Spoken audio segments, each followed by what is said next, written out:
Hey everybody. So I wanted to record this video about this Pluto Mars square that has been happening, and I was just gonna look up how much longer it's taking place, and I realized it's finished. So I'm a bit of a lousy astrologer, but I wanted to speak about it anyways because I've been contemplating it the last few days, and that's why I only got to record this video now.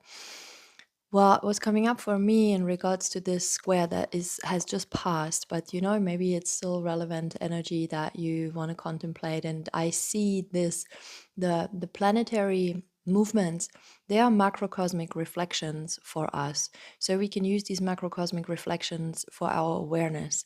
And this is what I intend to share here. So with a Mars Pluto square, what we might have been experiencing is, on one hand, like a really strong drive of wanting to go for something, but then also possibly feeling very held back and restricted by old patterns. Ta-da! And so there there have been the contemplations that if you find or have found yourself pushing really hard and facing more frustration or even depression than a sense of satisfaction, then maybe just like take a step back and check in with yourself. What is the actual next best doable step that can be done? Because what might have been happening also is that on one hand we feel this like unconscious, like ancient restriction holding us back on some level, and then we also feel a strong drive and we might just want to push, but there is something that also requires us to pause and to take things really step by step from the place that we're at with the resources that are available inside and out, and going with this like Capricorn kind of style, chopping wood and carrying water. There's a persistency that's being asked, like, or that's being available and we can use, taking things step by step, one thing after the other. And also with this Mars and Aries, so we're talking true sidereal actual sky here, right?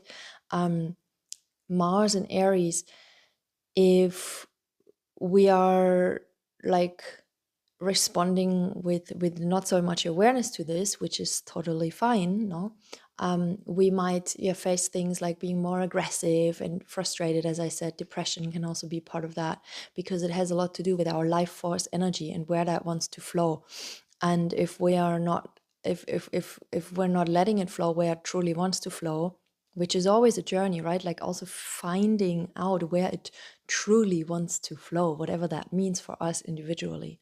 So using things like depression and frustration and anger and rage to as signposts, like when we're hitting these walls of frustrations, being like, okay, this can also be a so-called redirection, if we feel like it's not working this way, we feel the frustration, okay, and we come back to our center.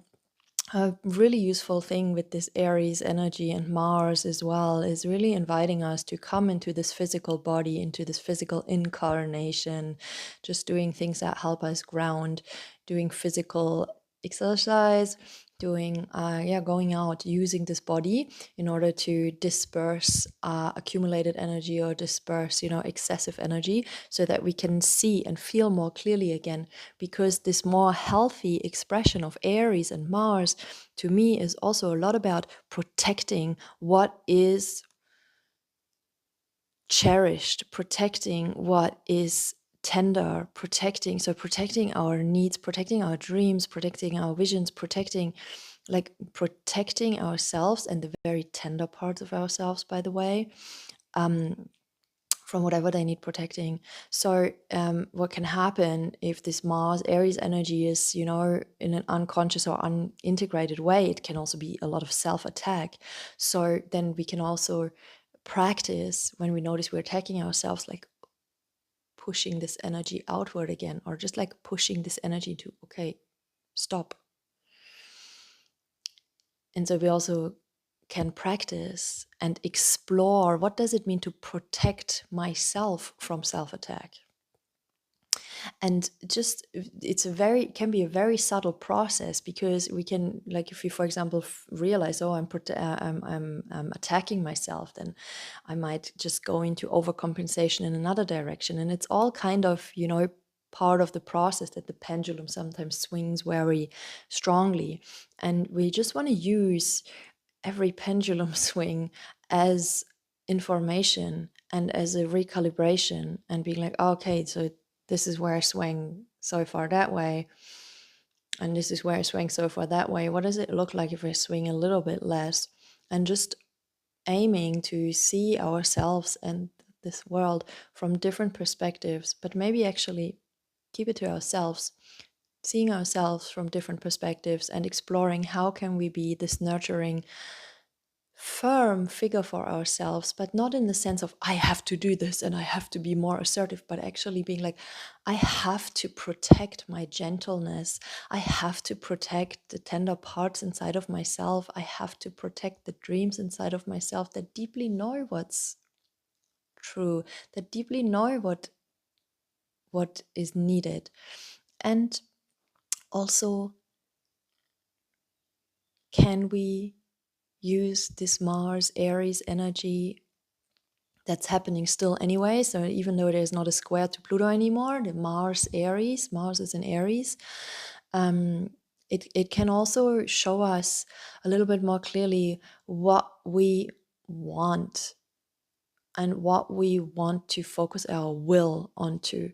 And again, if we face frustration and all these more like naggy things, that can be a feedback that we might not be moving like according to our, like more thorough, full life force.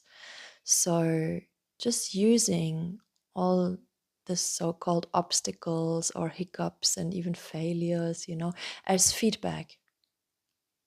Yeah. I'm gonna keep talking in another video because I want to keep these videos rather a bit short. So yeah, let me know how it's landing, if you've been feeling something like this the last few weeks. And let's see what the next video is gonna be. Bye bye.